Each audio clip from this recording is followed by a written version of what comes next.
Хей, всем привет! С вами канал Культурный Код, и сегодня супер важная тема для новых репатриантов, для людей, которые собираются приехать в Израиль, или вот приехали относительно недавно. Относительно недавно это типа год. Вот.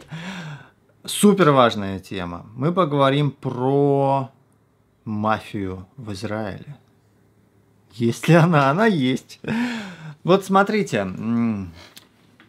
издалека пойдем. Что делать? То есть это видео, оно очень сильно вам вправит мозги сейчас. Вы поймете, что такое вообще Израиль для нового репатрианта.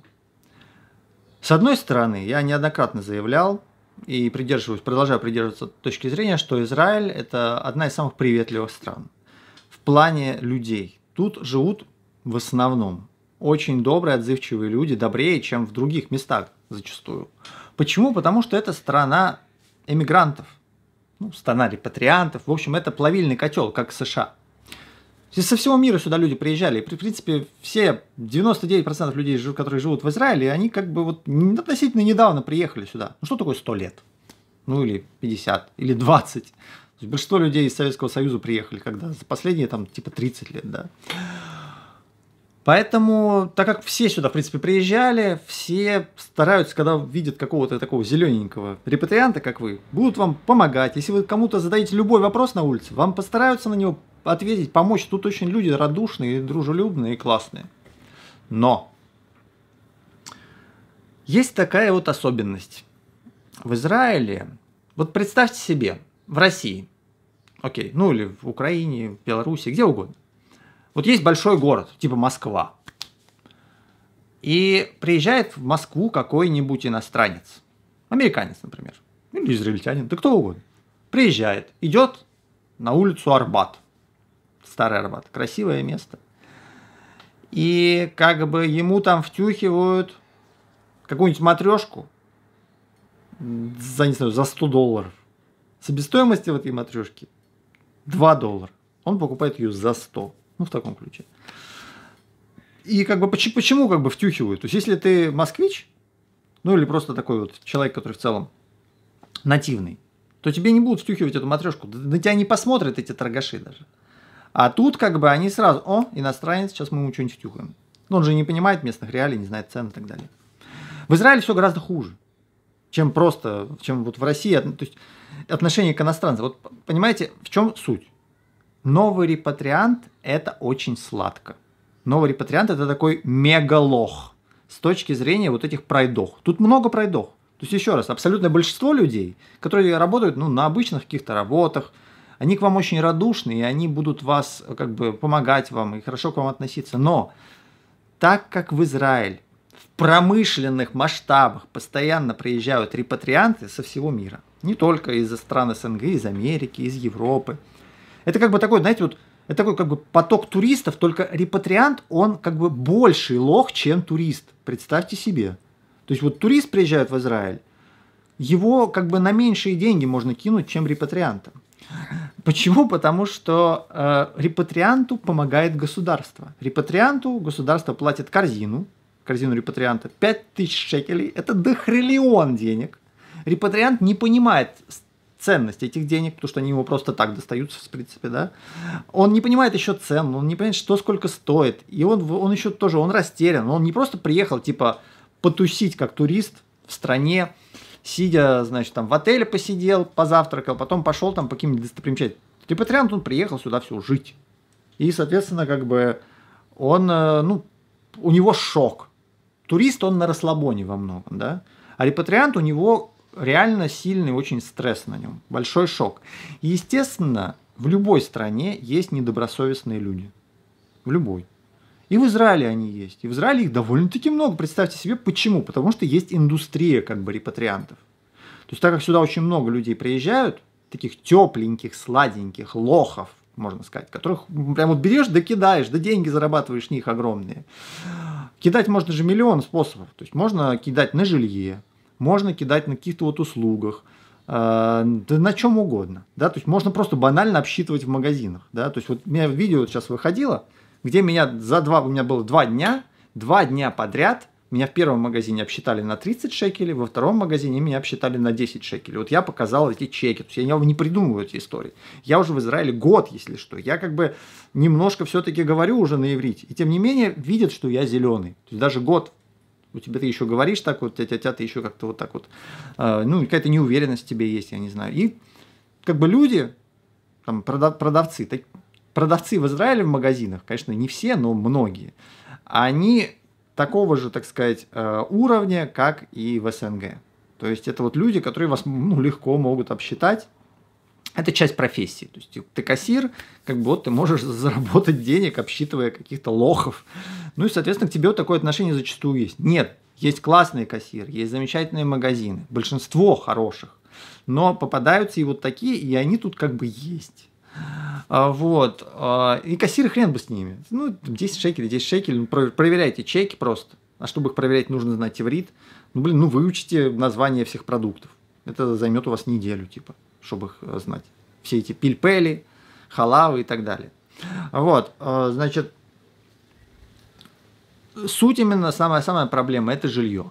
То есть тут вот в основном кидают жилье, потому что тут большие деньги, съем жилья – это большие деньги, соответственно, можно на контракт человека посадить, на большой, типа на целый год, там, чеки туда-сюда. И вот тут очень много подъемных камней, очень много неприятных вещей может с вами произойти. То есть вот как бы месседж важный, вот еще раз концептуально хочу сказать сначала.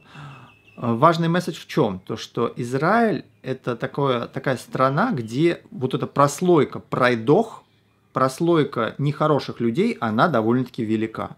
Которые именно, как знаете, как прилипалы на рыбах, паразитов. То есть вот тут есть вот реально такой целый класс паразитов, людей, которые паразитируют на репатриантах, которые с них именно стригут бабки. Именно это такая индустрия. Вот есть туристическая индустрия, а есть индустрия репатриантская. И вот репатриантов, их, так сказать, на них зарабатывают бабки. Недобросовестные всякие люди. Есть и добросовестные, как бы, которые там хорошие услуги предоставляют, как-то помогают репатриантам, такие тоже есть, безусловно. Но на одного добросовестного есть один недобросовестный, грубо говоря, 50 на 50 в таком ключе. Вот, поэтому как бы вот нужно держать ухо востро. И когда я только приехал в Израиль, у меня есть видео «Нехорошая квартира». Я сразу же с этим столкнулся. Я сразу же попал. Там, на второй день в Израиле я снял комнату в квартире за 2700 шекелей, комнату в квартире. Вот. И такая комната, она по факту стоит 1500. Ну ладно, 1700. Я ее снял на 1000 шекелей дороже. И человек как бы без зазрения совести, смотря мне искренне в глаза, так вот, можно сказать, меня прокинул. Потому что я еще не понимал цену, я был в такой экстренной ситуации, то, что мне нужно было что-то вот срочно сейчас найти. Вот. И как бы... Но это еще я попал не очень сильно, потому что подумаешь, ну ладно, месяц я прожил, и потом оттуда уехал. Там проблема-то еще была в том, что этот человек, он как бы, заплатил чуть дороже, заплатил хер. Он начал в эту квартиру, в которой там 3- или 4-комнатная, он начал посуточно сдавать комнаты в ней. Хотя об этом мы не договаривались. Ну, посмотрите мое видео. То есть, и типа каждые там через 2 дня у меня какие-то новые соседи. Знаете, такой цирк-балаган. То есть договаривались, что вот живем там мы, еще там какая-то женщина, и все. А тут как бы хренак, начали просто через каждые 2 дня новые люди посуточно что-то снимать. Я не знаю, что они там делали. То есть это реально, ты живешь в какой-то, не то что проходной двор, какой-то публичный дом. В общем, мне совершенно это худшее. Вот в моей жизни я жил где только, я во Вьетнаме жил в таких гадюшниках. В Египте я там жил, где угодно я жил. В разных местах. Но хуже всего, самая худшая квартира, в которой я жил, это вот эта вот квартира в городе Ришен, где я был. Вот, это самый ад был в моей жизни. Самое грязное, самое ужасное. Вот, поэтому, в общем, как бы, вот я попал сразу. В первый месяц приехал и попал. Потому что это как бы индустрия такая есть. Есть, то есть специально есть люди, которые через Facebook выискивают новых репатриантов. То есть вы там пишете, вот, в какой-нибудь группе Facebook, вот, привет, я новый репатриант, я ищу какой-нибудь съем жилья, вот мне на месяц что-то нужно. И к вам будут обращаться именно вот такие пройдохи, которые вам типа в 2 раза дороже это сдадут, то, что вы хотите. Просто вы потому что не понимаете, как искать. Вы еще не знаете, как это, в каком городе вам, где грамотно это объявление написать. Вы там, допустим, заранее это не сделали. В общем, есть огромное количество людей, которые, ну, в лучшем случае вы им переплатите какую-то денежку, а могут быть и более неприятные последствия. Вот, то есть, если вы с дуру, например, сразу же приехали в Израиль, сразу же взяли какой-то с кем-то, заключили сразу же договор на 12 месяцев. Этот договор, он же на иврите, вы не понимаете, что там написано. Или вот вы там, что там с этим Google Translate переводите. Там какой-нибудь хитрый пункт в этом договоре есть, который в итоге какие-то неприятные обязательства на вас навешивает. Или, допустим, вы берете и на вас скидывают какой-то договор, а там какая-нибудь проблема безумная в этой квартире, а вы берете и тоже снимаете. То есть новый репатриант — это такой вот, как бы вот, ну, новичок, которому можно что угодно спихнуть. То есть можно ему втридорого что-то продать, что-то сдать. И как бы вот местный человек, он в жизни не купит, местный человек в жизни не пойдет на эту сделку, а тебе можно это сделать. То есть вот именно важно понимать, что для некоторых людей в Израиле вы именно такая вот, ну как турист, только хуже гораздо. Потому что туристы, хрен с ними туристы, да. А вы как бы именно, вот вы репатриант, это, то есть люди понимают, что у вас есть деньги.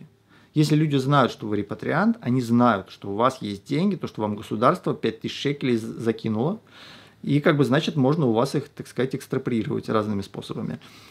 Вот это вот важно понимать. При этом, еще раз, дисклеймер, да, абсолютное большинство людей в Израиле, они добрые, хорошие и будут вам помогать. То есть в любом магазине вы там что-то вот ищете, любого человека спросите, вам любой человек, он вас за ручку будет водить. Там в государственных учреждениях тоже, ну, там тоже, конечно, разные люди бывают, но в целом, как бы, тут очень сильно всем все помогают. Ну, да, бюрократия тут сложно, потому что там такие очереди, ну, потому что была экстренная репатриация, и там она просто захлебывалась все, поэтому качество услуг, конечно, упало. Вот, но сейчас, наверное, постепенно восстановится. Но в целом, как бы я говорю, что тут очень радушные, классные, добрые люди. Но тут есть именно, и за счет того, что репатриация – это индустрия, тут есть класс людей, для которых это бизнес, для которых репатриация – это бизнес, для которых вы объект, так сказать, вы их клиент. И с вас будут пытаться надрать. Нужно просто к этому быть готовым, и это, конечно, стресс, это неприятные какие-то эмоции. То есть, когда вас обсчитывают в магазинах, вам приходится, вот просто теперь я тупо вот каждый раз что-нибудь покупаю, я стою рядом с кассой, смотрю чек. Это неприятно, я не хотел бы тоже, так, знаете, это как будто бы ты какой-то такой скаврежник, там, не знаю, по мелочи там читаешь эти чеки. Ну, неприятное ощущение, блин. Ну, вот как бы это нужно делать. Потому что 100% тебя киданут. Ну, киданут тебя, родной. Вот. Много раз. Так что, конечно, если ты ходишь в один и тот же магазин, люди как бы к тебе привыкнут рано или поздно. Там проверил чек, они видят, что ты проверяешь чек. Наверное, в конце концов, они будут к тебе там получше относиться, может быть. А может быть, когда-нибудь тебя таки прокинет кто-нибудь. Ну, то есть, это просто, знаете, неприятно морально. То есть, мне не жалко вот эти 10 шекелей, на которые меня обсчитали. Да пусть он подавится этими 10 шекелями. Это просто морально неприятно. То есть, морально неприятно то, что, ну, как бы, к тебе такое отношение именно как к чужаку. То есть, это во многом для меня, на самом деле, вот моральный урон от того, что тебя обсчитали, допустим, вот ты там снял квартиру дороже там на 500, там, на 1000 шекелей. Ну, блин, да хрен бы с ними, с этими 100 шекелями, ты их 1000 раз в Израиле отобьешь и заработаешь тут в 1000 раз больше. Но именно вот это моральное, вот это ощущение, то, что ты действительно, как бы, тебя как будто бы отчуждают, ты как будто бы отдельная категория. То есть, вот ты типа репатриант, и вот мы поэтому с тобой так обращаемся. Вот это очень неприятно. Единственный способ борьбы с этим – это учить язык. То есть мораль сей басни такова, да? То есть вот нужно, если вы серьезно рассчитываете, чтобы жить в Израиле, нужно учить язык, нужно заставлять себя. Многие люди, у них нет способностей, у меня нет способностей к языку, но вот ты берешь и заставляешь себя, учишь, придумаешь какие-то ассоциации. Это крайне важно. Это то, что единственный путь к тому, чтобы стать своим, чтобы вас перестали воспринимать как объект наживы, это выучить язык и начать нормально говорить. То есть вы не просто там в магазине, допустим, вы пришли в магазин, вы возьмите и просто что-нибудь такое скажите, о, какая сегодня типа прикольная погода, ну что-то можно пошутить, что-то вот на иврите что-нибудь сказать, и все, к вам сразу другое отношение. вы будете местным. А если вы пришли, молча стоите в очереди, там что-то тявкнули шалем, то ну, вам там сейчас насчитают лишние 3 килограмма сельди. Вот, так что просто когда важный такой момент, следи за собой, будь осторожен. Ты приехал в Израиль сейчас, к сожалению, тебе как бы нельзя расслабиться. Нужно все проверять. Важно понимать, что да, люди супер отзывчивые, люди супер классные, вот на улице обычные обыватели, они вам всегда помогут, вы тут в безопасности, но на вас ведется охота людей, которые ищут лохов. И таких людей много довольно-таки тоже. Ну, я не знаю, процентов соотношения, сколько там, 0,001%, но как бы, тем не менее, вы можете попасться в какую-то такую ситуацию. Так что будьте аккуратны, и просто вам нужно понимать то, что пока вы не знаете языка на нормальном разговорном уровне, а чтобы его получить, это нужно год, так сказать, заниматься по 2 часа в день, например, самостоятельно. Ну или пойти в Ульпан. Алиф, он тоже, вы будете не Б, не М, ну, 2 уровня пройти хотя бы. Вот. Вы, в общем, будете тут, ну, не то чтобы прям на вас какая-то, то есть я не хочу тоже утрировать, но просто вы будете чувствовать себя вот этим вот чужаком, которого иногда могут обсчитать в магазине. Не все время, но иногда. То есть вы будете как бы... Желательно, знаете, что просто такой момент. Стараться нужно не оказываться в ситуациях, когда вам нужно срочно что-то делать. Старайтесь все в Израиле, если вот новый репатриант, делать заранее, чтобы у вас было время что-то проверить, что-то спросить у кого-то. То есть вот если вам нужно срочно снять какую-то квартиру, вот вы в жопе. Если вам нужно срочно снять квартиру, ни в коем случае не идите снимать там у какого-нибудь человека на вокзале, блин, а снимайте на Airbnb. Airbnb, там честная конкуренция, там цены все видны, и там вероятность то, что ты как раз попадешь на кого-нибудь вырезанную цензуру, мала, хотя тоже есть. То есть на Airbnb там зачастую стоит точка в одном месте, квартиру, и ты смотришь, 50 шекелей в сутки, офигенно, в центре Тель-Авива. Ты снимаешь это жилье, а оказывается, что это, извините, Хеврон. А то, что точка тут стоит, это типа я ошибся, извините, а деньги уже перевели, и ты уже как бы все. Ну, то есть ты, наверное, можешь сделать возврат, но как бы, ну, это он идет некоторое время, и ты уже как бы, тебе нужно же где-то жить, ты уже приехал, с чемоданами стоишь, вот, ну, или тоже, как бы, в итоге многие люди могут взять и поехать в Хеврон, но они же уже сняли, вроде нашли, а так нужно кого-то искать, то есть много вот таких вот тоже скотин есть, которые, ну, именно обманывают, много обманщиков есть в Израиле, поэтому нужно быть аккуратным, все-таки, ну, просто это индустрия, понимаете, то есть это не туристический бизнес, это гораздо хуже. Потому что турист, как бы, он туристу рознь. Кто-то приехал голожопом в Израиль, турист, там, не знаю, живет на лавочке, спит, у него денег нет, с него ничего не возьмешь. А репатриант, вот у него гарантированно есть его 5000 шекелей. Гарантированно, значит, их гарантированно можно, так сказать, отобрать. Поэтому держите ухо востро просто, не будьте лохами. Вот как я, да, в первый свой месяц. Вот. Ну, наверное, крайне сложно, на самом деле, избежать этого. Надо быть супер бдительным человеком, чтобы ни разу не попасть. Такие, наверное, бывают. Ну, скорее всего, какие-то шишки вы набьете. Нужно к этому просто проще относиться. И вот это вот, знаете, тут самое неприятное, еще раз, не урон конкретно финансовый, а именно вот эта горечь. Вот эта горечь, то, что ты как бы, ты сюда приехал, ты хочешь стать местным, ты хочешь, ну, чтобы к тебе относились тоже, ну, на равных. Ну, блин, а ты вот себя чувствуешь в себе вот такие отношения, то, что вот, типа, хуже, чем к туристу, да? Ну, или так же. И единственный путь преодолеть это учить язык. То есть учите язык, это самое важное. Ну что, с вами был канал Культурный Код. Буду ждать ваши комменты. Подписывайтесь. До новых встреч.